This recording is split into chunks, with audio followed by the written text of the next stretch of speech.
Yang kita harus ketahui adalah identitas kita. Siapakah kita sebagai anak-anak Tuhan? Kita akan menyadari otoritas kita sebagai anak-anak Tuhan.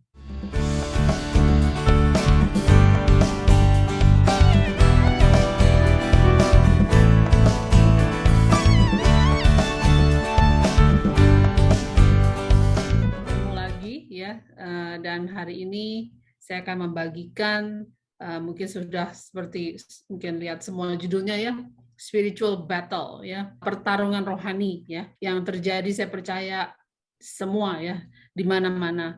Sekarang pun mungkin kita melihat ya keadaan di Ukraine ya, Rusia ya, saudara dengar beritanya sekarang sedang begitu kuat ya pertarungan, dan kita lihat ini pertarungan secara mata. Dan apa yang kita alami yang mungkin sering kali tidak kita sadari, kita juga mengalami pertarungan rohani ya, di dalam pikiran. Satu hal ya, saya mau ingatkan juga, pertarungan yang paling besar itu terjadi di mana? Adalah di dalam pikirannya ya, di dalam pikiran. Itulah the greatest spiritual battle is in our mind ya. Dan seringkali kita salah. Kita pikir pertarungan kita itu terjadi dengan orang lain ya, yang bukan kita bisa lihat. Tetapi ingatlah ya bahwa di kitab Efesus itu dikatakan bahwa pertarungan kita ini bukan melawan darah dan daging, bukan sesuatu yang bisa kita lihat, tetapi apa yang tidak bisa dilihat oleh mata. Itulah yang harus kita perangi ya, peperangan rohani itu, bahwa peperangan ini bukan melawan segala sesuatu yang kita bisa lihat dengan mata, sekali lagi bukan melawan darah dan daging, tetapi apa yang tidak bisa dilihat dengan mata kita. Spiritual battle. Kita buka bersama ya dalam Efesus pasal 5 ayat 14 atau Ephesians chapter 5 verse 14 ya. This is why it is said, wake up, sleeper, rise from the dead, and Christ will shine on you. Bangunlah kita semua yang masih tertidur, bangkit dari kematian, karena Kristus telah bercahaya atas kita. Inilah seruan kepada kita semua. Karena sekali lagi peperangan itu bukan melawan segala sesuatu yang bisa kita lihat. Kalau saudara bisa melihat kakaknya, bisa melihat temannya, bisa melihat orang tuanya, ya, adiknya, itu bukan lawan saudara. Tetapi lawan kita sebagai anak Tuhan adalah kekuasaan gelap yang ada di dunia ini. Musuh kita adalah iblis yang saat ini berjuang sangat keras untuk merebut hati dan pikiran anak-anak Tuhan. Kalau saudara baca berita ya, mungkin mendengar berita ya, cepat sekali ya, itu kita melihat dalam waktu 1 hari, 2 hari, dan kalau kita lihat gambar-gambarnya ya di news itu, how devastated it is ya, dalam waktu 1 minggu itu Ukraine, kalau sudah lihat tuh Ukraine itu berubah total dari keadaan sebelum dan sesudahnya ya, sebelum perang maupun sesudahnya. Waktu sebelum perang itu semua baik-baik ya, gedung-gedung tinggi ya, begitu indah ya, dan mungkin saudara juga bisa lihat langitnya biru. Tapi begitu perang itu terjadi dan begitu banyak serangan ya, serangan dari artileri, dari bom semua ya, itu langit itu menjadi gelap ya, pohon-pohon jadi mati semua, gedung-gedungnya tuh burn ya, terbakar semua. Saudara bisa melihat ya, mungkin juga banyak mayat-mayat di jalanan. Dan inilah yang terjadi ya, kalau saat kita tidak membiarkan ya, pikiran kita ini kita jaga, hati ini kita jaga, seperti firman Tuhan katakan, wake up ya, bangun, bangkit dari kematian. Kalau kita tidak menjaga pikiran ini ya, kita tidak membiarkan roh Tuhan ada dan hidup di dalam hati kita, ini akan bisa terjadi dalam hidup kita, dalam pikiran kita. Karena saudara mungkin tahu juga firman Tuhan ya, kayak itu quote dari bahasa Inggrisnya, enemy only come to steal, kill, and destroy. Itu saja agendanya dia. Itu kalau kita biarkan pikiran kita tidak kita jaga, cepat sekali saudara. Dalam waktu beberapa time ya, in the moment gitu, saudara akan lihat ya, bagaimana iblis akan menghancurkan, akan mencuri, akan membunuh. Apa yang dia curi? Dia curi damai sejahtera saudara. Dia curi sukacita saudara. Dia juga menghancurkan iman saudara. He will kill or destroy your faith in God, your desire, your passion to serve God. Dia akan menghancurkan dan membunuh kerinduan saudara untuk melayani Tuhan, kerinduan saudara untuk dekat kepada Tuhan. Dan apalagi dia hancurkan hubungan saudara. Hubungan saudara dengan anak-anak Tuhan, hubungan saudara juga dengan Tuhan Yesus Kristus sendiri. Saya ini ingin mengingatkan kita semua untuk berjaga-jaga ya. Dan berikutnya ya itu ya, there is a constant battle in unoccupied heart and mind ya. Ada begitu terus ya, itu terjadi seperti sudah lihat dari berita ya. Terus sekarang sudah memakan waktu 1 bulan ya, hampir ya, atau 2 bulan mungkin ya. Constant battle. Terus menerus, dan itu akan terjadi juga ya kalau kita tidak dijaga. Dan hari ini kita akan belajar ya dari seorang raja ya, dari seorang yang dikasihi Tuhan ya. He is called the man after God's own heart ya, yaitu Raja Daud ya, King David. Let us open ya, 1 Samuel 30 ayat 1 sampai 6. Silakan ya kalau sudah siap. Ketika Daud serta orang-orangnya sampai ke Ziklag, pada hari yang ketiga, orang Amalek telah menyerbu tanah Negeb dan Ziklag. Ziklag telah dikalahkan oleh mereka dan dibakar habis. Perempuan-perempuan dan semua orang yang ada di sana, tua dan muda, telah ditawan mereka dengan tidak membunuh seorang pun. Mereka mengiring sekaliannya, kemudian meneruskan perjalanannya. Ketika Daud dan orang-orangnya sampai ke kota itu, tampaklah kota itu terbakar habis dan istri mereka serta anak mereka yang laki-laki dan perempuan telah ditawan. Lalu menangislah Daud dan rakyat yang bersama-sama dengan dia itu dengan nyaring, sampai mereka tidak kuat lagi menangis.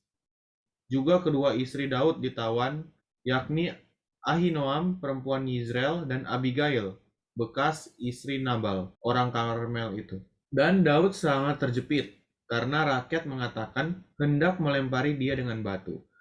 Seluruh rakyat itu telah pedih hati, masing-masing karena anaknya laki-laki dan perempuan. Tetapi Daud menguatkan kepercayaannya kepada Tuhan Allahnya. Amin, terima kasih ya. Sekarang kalau sudah lihat ya dari ayat ini, mereka tuh musuhnya ya waktu datang di daerah namanya Ziklag ya, mereka datang tiba di tempat ini, kota itu sudah hancur ya, sudah terbakar habis. Dan apa yang terjadi? Istri mereka, anak mereka laki-laki dan perempuan itu dibawa semua, telah ditawan ya. Dan mereka tuh menangis dengan nyaring sampai mereka tidak kuat lagi menangis ya, until they cannot shed a tears anymore. That's how desperate they are ya. Sama begitu hatinya tuh begitu hancur ya.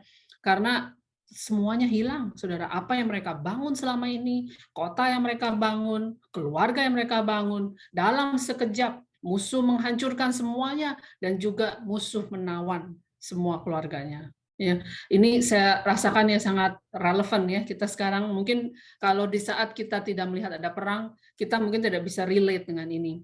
Tapi saat ini kita melihat sendiri, kita dengar berita apa yang terjadi di Ukraine ya, kita bisa melihat dan bisa melihat gambar-gambarnya atau mungkin baca beritanya. Ini relevan gitu dan kita bisa melihat sendiri contohnya apa yang terjadi. Keluarga hilang semua ya.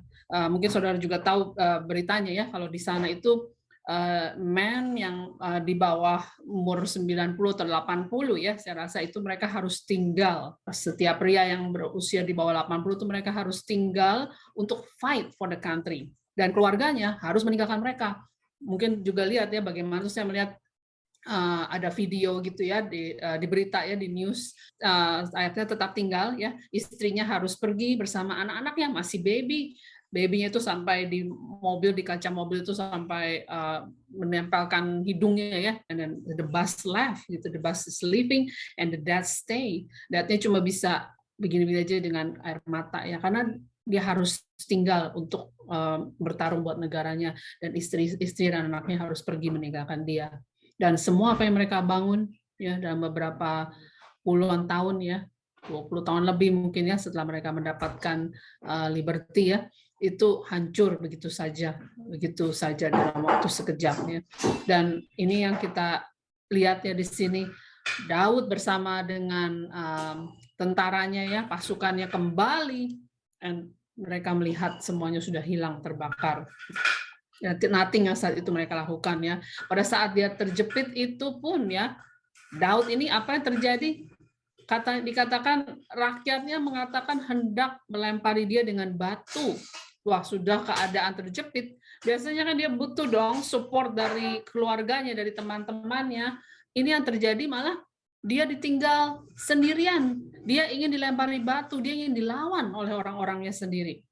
Bagaimana rasanya perasaan saudara? Setelah itu apa? Saudara baca ya di dalam ayat yang ke-6 ini luar biasa ya, saya rasakan sangat luar biasa dan saya berdoa hari ini menjadi kekuatan bagi kita semua ya. Tetapi Daud menguatkan kepercayaannya kepada Tuhan Allahnya. Daud menguatkan kepercayaannya kepada Tuhan Allahnya. Dalam bahasa Inggrisnya Daud draw his strength, find his strength in the Lord. Itulah dia. Dia tidak mendapatkan kekuatan dari siapapun juga. Dia tidak mendapatkan kekuatan dari pasukannya, dari temannya, dari keluarganya, bahkan dari kemenangan. Mungkin di sebelumnya dia datang dari perang, dia mengalami kemenangan. Dia tidak mendapatkan kekuatan dari apapun. Tetapi dia mendapatkan kekuatan dari Tuhannya. Haleluya. Ya. Luar biasa ya. What kind of spiritual stronghold yang ada di dalam pikiran kita. Tadi pertama saya katakan, where is the greatest battle? Di manakah peperangan yang paling ganas, paling fierce itu adalah di dalam pikiran kita sebagai anak Tuhan. What are the spiritual strongholds? Saya akan sebutkan di sini ya 5. Dan saudara pasti familiar dengan ini, mungkin pernah mengalami, saya pernah juga mengalami ya. Yang pertama, depression. Berapa banyak orang ya dalam state of depression ya. Begitu rasanya hilang pengharapan. Ini bukan stres ya, tapi depression. Jadi depression itu dalam keadaan tuh pikirannya tuh tidak bisa berpikir benar lagi ya, tidak punya gairah untuk melakukan apa-apa, tidak punya pengharapan lagi ya, hopeless ya, losing desire, losing passion ya. This is benar-benar the place of darkness, benar-benar tempat yang penuh dengan kegelapan ya. Dan banyak sekali ya saat ini juga di Amerika ya. Saya rasa, saya nggak tahu persis keadaan di Indonesia, tapi di Amerika itu banyak sekali anak-anak muda juga dan banyak orang ya mengalami depression ya.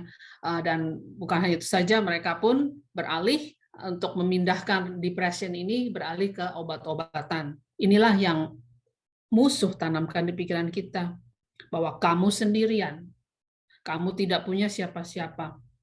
Kamu tidak bisa berdiri sendiri. Apa yang kamu bangun semua hilang. Yang kedua adalah fear, ya, rasa takut, di mana kita semua hadapi dalam kehidupan kita sehari-hari.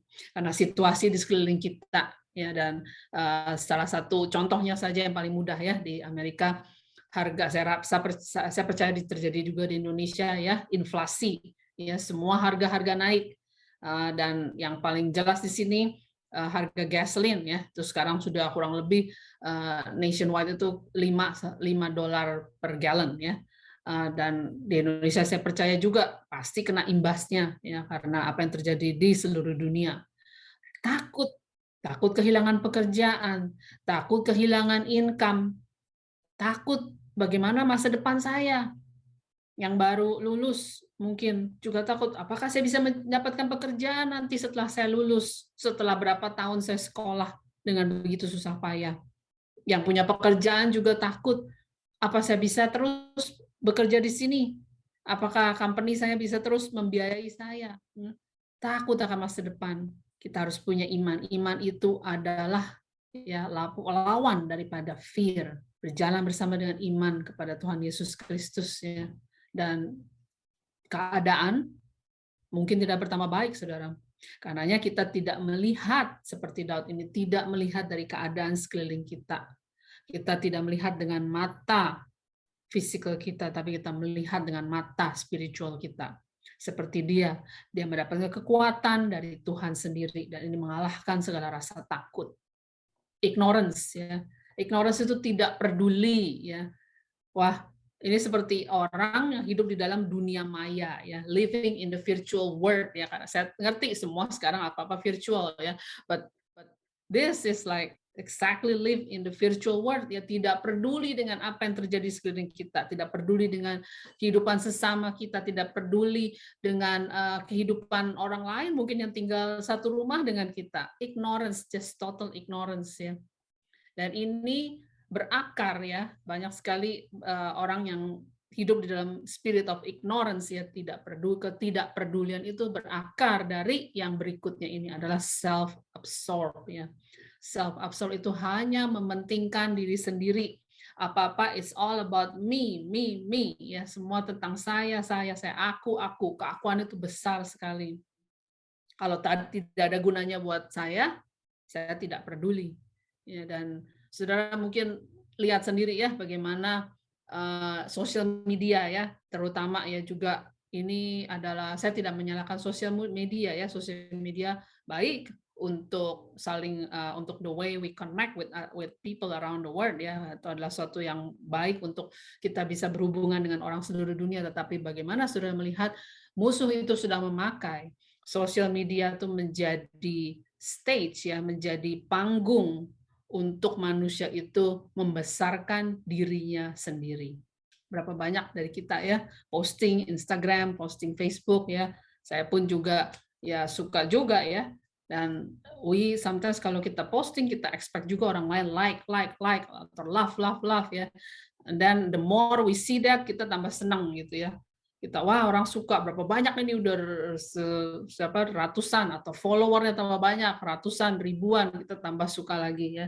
It's all about me, ya. Your name is glorified, bukan the name of God is glorified, tapi your name, nama kita yang dibesarkan, ya. YouTube, ya, do it yourself YouTube, ya, atau channel, ya, yang ini buat semua tentang aku, tentang bagaimana aku hidup, tentang bagaimana gaya hidup saya, ya. Makin banyak yang lihat, makin bertambah, ya. Dan sudah lihat sendiri begitu banyak, ya, orang-orang yang tiba-tiba jadi terkenal, ya, karena hal ini, karena semuanya menonjolkan dirinya sendiri dan apa yang dia bisa lakukan, ya. Dan ini semua ini harus ada dalam spiritual spirit, which is self-absorbed, ya. It's all about me, ya. Dan the next thing is reckless, ya. Reckless itu seperti orang mabuk, saudara, ya. Mabuk, lose control. Kalau tidak sadar, ya, kita lose control semuanya. Reckless, apapun yang kita lakukan itu juga tidak punya intensi sungguh-sungguh. Reckless, ya. Inilah spiritual stronghold yang ada di dalam pikiran manusia, ya. Depression, fear, ignorance, self-absorbed, and reckless. Seperti makanya tadi, ya, dikatakan dalam Ephesians chapter 5 verse 14, ya, Efesus pasal 5 ayat 14, bangun karena tanpa kita sadari ini semua akan creep in, ya, akan masuk di dalam pikiran kita dan menguasai stronghold ini, suatu benteng, ya, akan menguasai, akan membangun benteng di dalam pikiran kita. Ya, kita akan baca berikutnya 1 Samuel 30 ayat 7, ya. Saya akan bacakan, ya, ayat 7.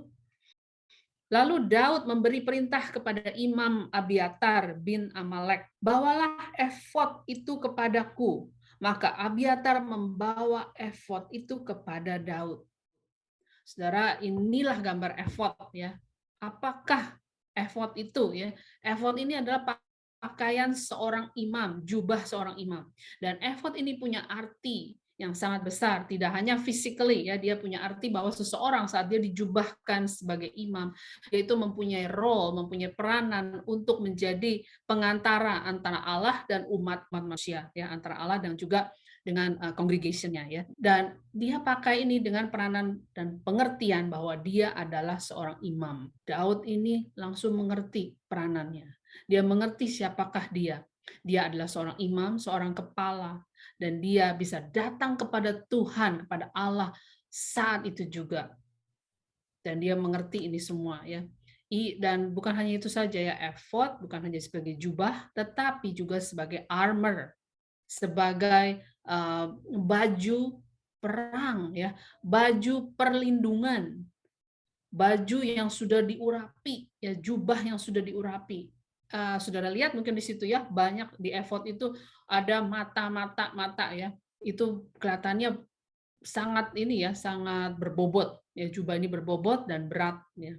Nah, pada saat itu dipakaikan, itu akan melindungi ya, melindungi tubuh daripada si imam. Dan ini adalah jubah yang Daud minta saat itu. Karena apa? Dia mau datang kepada Tuhan, dia mau datang langsung kepada Tuhan. Dia menyadari peranannya dia sebagai seorang imam. Why he asked for that? Because he knows his role as the priest of God, as the children of God, and he knows his role as the anointed of God.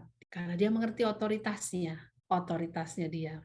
Saudara, authority is related to identity. Saudara sebagai anak Tuhan punya otoritas. Sekali lagi saya katakan, saudara, setiap dari yang saudara ada di sini, tidak peduli ya berapa usia saudara, saudara punya otoritas sebagai anak-anak Tuhan. Yang kita harus ketahui adalah identitas kita. Siapakah kita? Siapakah kita sebagai anak-anak Tuhan? Ya, kita anak-anak Tuhan. Kita juga imam, imamat rajani. Ya, kita adalah milik kepunyaannya. Itu kita harus tahu, kita harus mengerti. Dan dengan itu kita akan menyadari otoritas kita sebagai anak-anak Tuhan. Saya punya rumah. Saya nggak bakalan kasih kunci rumah saya kepada orang yang tidak saya kenal. Bahkan teman pun saya tidak akan kasih kunci rumah saya kalau tidak ada otoritas dari saya bahwa dia harus masuk ke rumah saya. Dan saya percaya siapapun di sini orang tua ya tidak akan memberikan kunci rumahnya kepada stranger ya. Tapi akan mereka orang tua saudara akan berikan kunci kepada anaknya.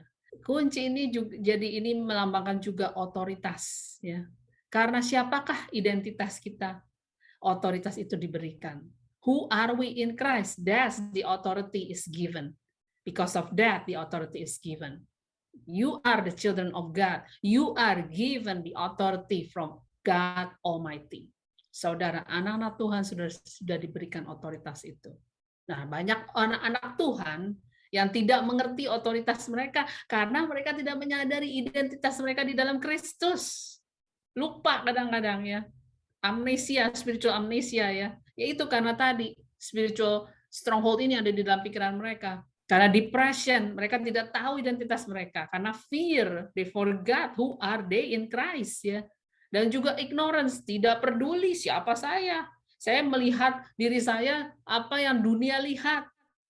Dunia anggap, dunia katakan itulah saya. Tapi sekalinya semua itu hancur, sekalinya semua itu hilang ya seperti apa yang terjadi di Siklak, identitas mereka juga hancur, hilang semuanya karena ignorance itu, self-absorbed ya. Melihat nih dunia harus melihat siapakah saya berhasil, saya orang terkenal, saya punya banyak teman, punya banyak follower ya, self-absorbed, reckless, lupa identitasnya siapa, bahwa dia anak Tuhan. Karena yang dia lihat, dia mau mendapatkan acknowledgement dari dunia ini, bukan dari Bapa di surga. Jadi saudara, saya mau ingatkan malam ini ya, otoritas sebagai anak-anak Tuhan. Sadari siapakah saudara di dalam Kristus. Dan ingat ini, di dalam peperangan rohani, kita harus mengerti otoritas kita sebagai anak-anak Tuhan. Dan apa yang terjadi ya saat Daud sudah melihat itu semuanya, dia memakai efodnya ya, ayat 8 ya. Kemudian bertanyalah Daud kepada Tuhan, karena dia pakai efod, dia bisa langsung datang kepada Tuhan. Katanya, haruskah aku mengejar gerombolan itu? Akan dapatkah mereka aku susul? Dan Tuhan sendiri berfirman kepadanya, kejarlah, sebab sesungguhnya engkau akan dapat menyusul mereka dan melepaskan para tawanan. Haleluya. Daud mendapatkan kemenangan. Saat dia bertanya kepada Tuhan, datang dengan identitas dia, Tuhan katakan, kejar musuhnya, kejar, susul mereka, set them free, lepaskan para tawanan, go after them, pursue them, because I already give you permission to do it, I give you authority to do it. Rebut kembali apa yang iblis sudah curi dari dia. Nah saat ini Firman Tuhan mengatakan hal yang sama, ya saya ingin katakan, saya ingin bagikan lagi. Rebut kembali saudara. Apa yang iblis sudah curi dari hidup saudara, entah itu damai sejahtera, sukacita, kemenangan rohani, mungkin berkat yang sudah dia curi, hubungan dengan orang-orang yang sudah saat ini musuh curi dari saudara, hubungan baik dengan orang lain. Rebut kembali, take back what has stolen from you, from the enemy, dan pakai otoritas yang sudah Tuhan berikan. Kita akan tutup dengan 1 Petrus 2 ayat 9, ya. Kalau saudara bisa, ya, semua buka mikrofonnya, kita akan baca, deklarasikan sama-sama. We will declare. 1, 2, 3. Tetapi kamulah bangsa yang pilih, imamat yang rajani, bangsa yang kudus, umat kepunyaan Allah sendiri, supaya kamu memberitakan perbuatan-perbuatan yang besar dari Dia, yang telah memanggil kamu keluar dari kegelapan kepada terang-Nya yang ajaib. Amin, saudara. Amin. Mari kita berdoa, ya. Terima kasih Bapak untuk firman-Mu hari ini. Kami mengucap syukur Tuhan untuk identitas yang sudah Engkau ingatkan lagi kepada kami semua. Who are we in you, Christ? Our identity, that we are your children, Lord, that we are a chosen generations, a royal priesthood, your own people, Lord. So you call us, Lord, to get out of the darkness, to declare and proclaim your praises to all the people. Terima kasih Tuhan, Kau ingatkan kembali bahwa kami adalah bangsa yang terpilih, imamat rajani, bangsa yang kudus, umat kepunyaan Allah sendiri, supaya kami memberitakan perbuatan-perbuatan yang besar, dan karena dari Dia yang telah memanggil kami keluar dari kegelapan kepada terang-Nya ajaib. Terima kasih Bapak. Urapi Tuhan, anak-anak-Mu Tuhan, malam ini, hari ini Tuhan, biar kami semua boleh mendapatkan kekuatan yang baru, urapan dan pengertian yang baru Tuhan, siapakah kami di dalam Engkau. Dan kami percaya Tuhan, bahwa kemenangan demi kemenangan akan terjadi di dalam hidup anak-anak-Mu Tuhan. Saat stronghold ini Tuhan, benteng ini diruntuhkan, kami berdoa Tuhan, kami mengundang Tuhan, bahwa Roh Kudus sendiri akan hidup di dalam hati kami, mengingatkan kami, hari demi hari, waktu demi waktu, siapakah kami di dalam Engkau, dan biar kemenangan, sukacita, damai sejahtera yang tidak bisa mungkin dilihat dengan mata, bahkan pun berkat-berkat yang dilihat dengan mata, dan orang akan menyebut kami yang diberkati, yang diurapi, karena tangan Tuhan, hadirat Tuhan selalu bersama dengan anak-anak-Nya. Terima kasih Bapa untuk hari ini. Pujilah nama-Mu Tuhan, besarlah Engkau, ajaiblah perbuatan-Mu, dari dulu, sekarang, sampai selama-lamanya. Dan kita semua yang percaya berkata, amin.